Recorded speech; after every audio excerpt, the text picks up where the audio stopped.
സുഹൃത്തുക്കളെ, നമുക്ക് ബജ്ജി ഉണ്ടാക്കിയാൽ അടിപൊളി ടേസ്റ്റാണ്. വലിയ ചിലവൊന്നുമില്ല. വീട്ടിൽ പച്ചക്കായ മലക്കറിയിലൊക്കെ കിടക്കുന്ന പച്ചക്കായ ഉണ്ടെങ്കിൽ അടിപൊളിയായിട്ട് ഒരു പച്ചക്കായ ഉണ്ടെങ്കിൽ ഒരു 5 ബജ്ജി ഉണ്ടാക്കുക. അടിപൊളി ടേസ്റ്റാണ്. നമുക്ക് വൈകിട്ടൊരു കാപ്പിയിലൂടെ ഇട്ട് കുടിക്കുകയും ചെയ്യാം. അത്യാവശ്യം നമുക്ക് അപ്പോഴത്തെ ഒരു വിശപ്പൊന്ന് മാറും. അതിന് ആദ്യം വേണ്ടത് പച്ചക്കായാണ്. പച്ചക്കായ എടുക്കുക, നീളത്തിൽ കട്ടി കുറഞ്ഞ് അരിഞ്ഞ് വെക്കുക. അതിന് ശേഷം കടലമാവും, ആവശ്യത്തിനുള്ള കടലമാവ്, ഇച്ചിരി കായപ്പൊടി, പിന്നെ ഒരു 1/4 സ്പൂൺ മുളക് പൊടി, ഉപ്പ്, വെള്ളം അത് ഒഴിച്ച് കലക്കുക.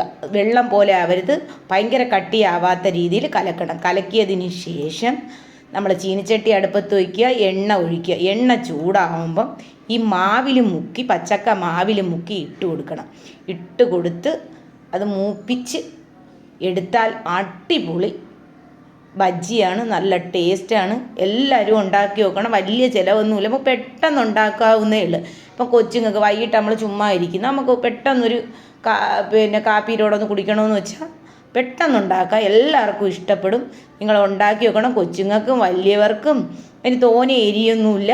അടിപൊളി. ഞങ്ങളിന്ന് വൈകിട്ട് ഉണ്ടാക്കി, എല്ലാവർക്കും ഇഷ്ടപ്പെട്ടു.